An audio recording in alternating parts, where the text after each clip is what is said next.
Эми бул боюнча биз 2015-жылы Алмамбет Насырканович менен чогуу выборго барганбыз, шайлоого, жогорку кеңеш шайлоосуна.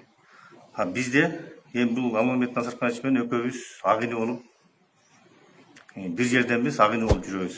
Мен мунун мандатына мен андай бизде келишим да болгон эмес. Бул чындыкка дал келбейт.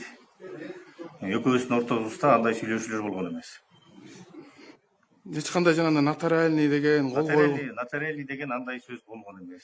Жана Текебаев айтып атпайбы, ушу түрмөдө отурганда Нурбек алам деп чыгып мандатын, анан кайра адамгерчилик кылып, жардан алып түрткөндөй кылбай албай койгон депчи. Мен Алмамбет Текебаев отурганда түрмөдө. Текебаев. Текебаев менен Шыкмаматовго иш козголгондо сиз ала турган болуп мандатын, анан иш козголуп атса албай койгон турбайсызбы? Мен Шыкмаматовдон мандатты кантип ала алам? Мен астында. Ал Шыкмаматов 11-чи болсо мен 22-чи болчумун.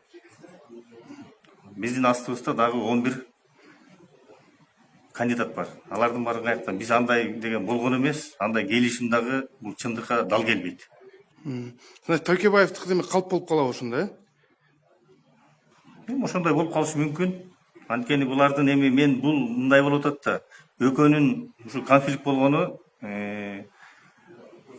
Нурбектин тиги Алмамбетти эмеден тиги мандатын тапшырда мага бер деген сыяктуу болуп атат да, бу жерде андай болгон жок. Бул экөөнүн конфликтин мен билем, бирок бул боюнча мен айтпайм. Аны Текебаев менен Шыкмаматовдон сурап алыңыздар.